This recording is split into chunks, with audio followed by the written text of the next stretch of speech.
যদি জীবনে পস্তাতে না হয় তাহলে পানকৌড়ির এই কথাগুলি ভালো করে মাথায় ঢুকিয়ে নাও। কোনো এক দেশে সমুদ্র কিনারায় পানকৌড়ির একটি জোড়া থাকতো। কিছুদিন পর মহিলা পানকৌড়ি গর্ভধারণ করলো এবং তার যখন প্রসবকাল সমক্ষে চলে আসলো তখন সে পানকৌড়িকে বলতে লাগলো, আপনি এমন কোনো স্থান খুঁজুন যেখানে কোনো সংকট বা উপদ্রব না থাকে, যেখানে আমি সুরক্ষিতভাবে আমার ডিম দিতে পারি।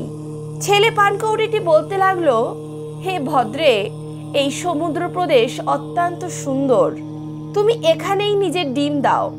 মহিলা পানকৌড়ি বলতে লাগলো, হে স্বামী, আপনি এটা কি বলছেন? যদি আমি এখানেই ডিম দিই তাহলে সমুদ্র থেকে ওঠা জোয়ার ভাটা যা হাতিকেও টেনে নিয়ে যাওয়ার ক্ষমতা রাখে, আমার ডিমগুলোকেও তো ভাসিয়ে নিয়ে যাবে। ছেলে পানকৌড়িটি হাসতে হাসতে বলল, হে ভীরু, আমার সন্তানদের ক্ষতি করবে সমুদ্রের এত বড় সাহস নেই। আমি তাকে কিছুক্ষণের মধ্যেই সম্পূর্ণ শুকিয়ে দেব। তুমি এখানেই নির্ভয় হয়ে নিজের ডিমগুলো রাখো। ছেলে পানকৌড়িটি সমুদ্রের সম্বন্ধে অপশব্দ বার করতে লাগলো এবং নিজের মুখ থেকেই নিজের বীরত্বের প্রমাণ দিতে লাগলো মহিলা পানকৌড়িকে।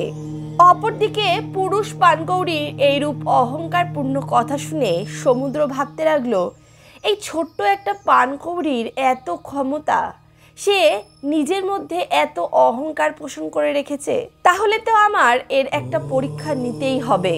যদি আমি এর ডিমগুলো ভাসিয়ে নিয়ে যাই তাহলে এ কি কি করতে পারে, আমার সেটা দেখতে হবে।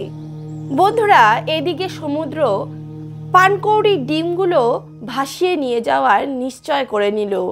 অপরদিকে পানকৌড়ি দম্পতি ডিম দেওয়ার পর খাদ্য গ্রহণের জন্য সামান্য দূরে উড়ে গেল। এরই মধ্যে সমুদ্র ঢেউয়ের দ্বারা তার ডিমগুলি ভাসিয়ে নিয়ে গেল। পানকৌড়ি দম্পতি যখন তার বাসায় ফেরত আসলো সে সেখানে তার কোনো ডিমই দেখতে পেল না। তখন মহিলা পানকৌড়ি কাঁদতে কাঁদতে তার স্বামীকে উল্টো পাল্টা বলতে লাগলো। বলা হয় যে সকল মানুষ নিজের প্রিয় বন্ধুদের কথা শোনে না, পরে তারা পস্তানো ছাড়া আর কোনো উপায় পায় না।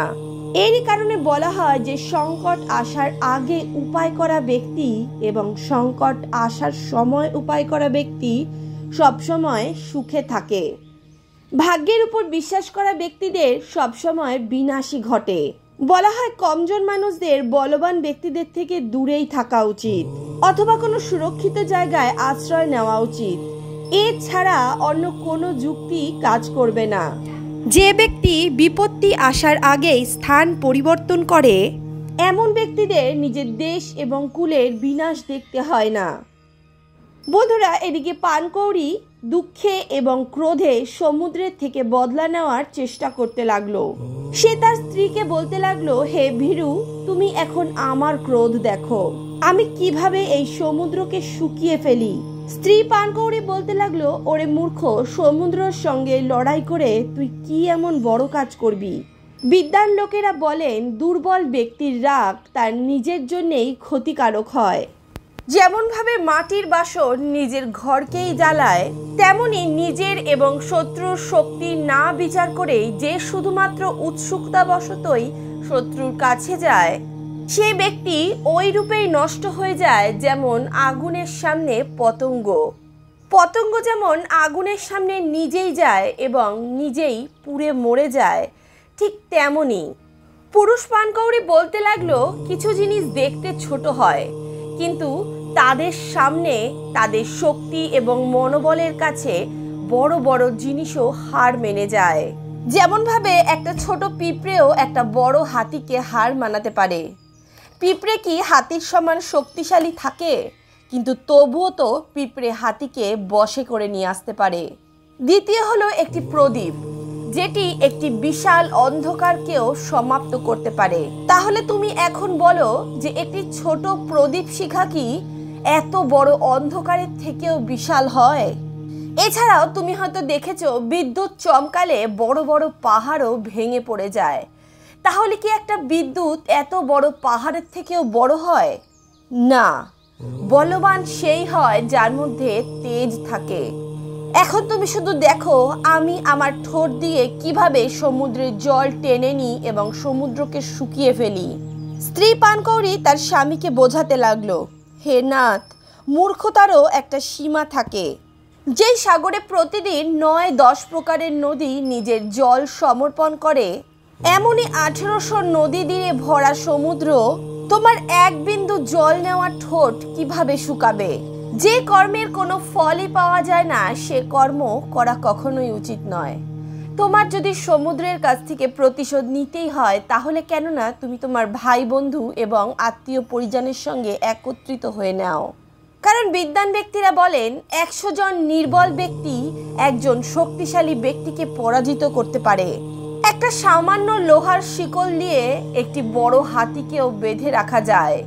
এই প্রকারে পুরুষ পানকৌড়িটি তার স্ত্রীর কথা শুনল এবং সমস্ত পাখিদেরকে ডেকে নিয়ে আসলো এবং তাদের বলতে লাগলো, ভাই, এই সমুদ্র আমার ডিম ভাসিয়ে নিয়ে গিয়ে আমাকে দুঃখ দিয়েছে। এর কারণে এমন উপায় আমাদের ভাবতে হবে যে সমুদ্র সম্পূর্ণ শুকিয়ে যায়। পানকৌড়ির কথা শুনে অন্যান্য পাখিরা বলতে লাগলো, হে মিত্র, আমরা তোমার দুঃখ বুঝতে পারছি, কিন্তু সমুদ্রকে শুকিয়ে দেওয়ার মতো ক্ষমতা আমাদের মধ্যে নেই। তাহলে ব্যর্থ চেষ্টা করে কি লাভ? যে নির্বল ব্যক্তি ক্রোধে অথবা অহংকার বশত নিজের থেকে শক্তিশালী ব্যক্তির সঙ্গে লড়াই করতে যায় সে বেচারা নিজেই মারা যায়। তাই একটা কাজ করা যাক। সমস্ত পক্ষীদের রাজা হলো গরুর দেব। চলো আমরা সকলে তার কাছে যাই এবং নিজেদের সমস্যা তাকে বলি। আমাদের বিশ্বাস যে গরুরজি যদি আমাদের কথা বুঝে যান তাহলে তিনি সমুদ্র থেকে বদলা অবশ্যই নেবেন। এ কথা বলে তারা সকলে গরুর মহারাজের কাছে গেলেন এবং তাকে বললেন, হে মহারাজ, আপনি থাকতে এই পানকৌড়ির সমস্ত পরিবার ধ্বংস হয়ে গেল। সমুদ্র এর ডিম ভাসিয়ে নিয়ে গেছে। এর পরিবারে আর এখন কেউ বেঁচে নেই। সমুদ্র আমাদের সঙ্গেও এমন না করুক, তাই জন্যেই আমরা আপনার কাছে এসেছি। আপনি কৃপা করে কোনো পথ দেখান। এই পৃথিবীতে একজন মানুষের নিন্দনীয় কর্ম দেখে অন্যরাও সেই কর্ম করতে ব্যস্ত হয়ে যায়। এই পৃথিবীর মানুষেরা সর্বদা একে অপরের নকল করতেই ব্যস্ত রয়েছে।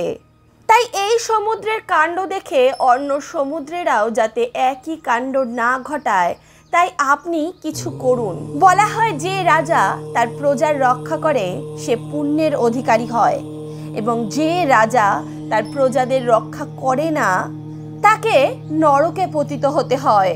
বলা হয় যাদের নিজের বন্ধু থাকে না রাজা তাদের বন্ধু হয়, যাদের নেত্র থাকে না রাজা তাদের নেত্র হয়। এই প্রকারে সমস্ত পাখিদের দুঃখের কথা শুনে গরুর মহারাজ অত্যন্ত ক্রোধিত হয়ে গেলেন এবং তিনি সমুদ্রকে শুকিয়ে দেওয়ার জন্য প্রস্থান করলেন। কিন্তু সেই সময়ই ভগবান বিষ্ণু তার এক দূত গরুর মহারাজের কাছে পাঠালেন এবং গরুর মহারাজকে ডেকে পাঠালেন। গরুর মহারাজ তখন সেই দূতকে বারণ করে দিলেন এবং বললেন, ভগবানকে বলো যে তার বাহনের জন্য সে অন্য কাউকে খুঁজে নিক। ভগবান বিষ্ণুর পার্ষদ তখন গরুর মহারাজকে বলতে লাগলেন, হে গরুরদেব, আপনি তো কখনো ঈশ্বরের সম্বন্ধে এমন কথা বলেননি। আপনি বলুন তো ভগবান আপনার কি অপমান করেছেন যে আপনি এমন কথা বলছেন?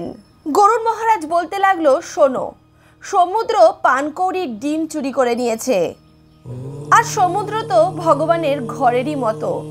তুমি গিয়ে ভগবানকে বলো সে সমুদ্রের ওপর চাপ সৃষ্টি করুক, অন্যথা আজ থেকে আমি আর তার সেবক থাকলাম না।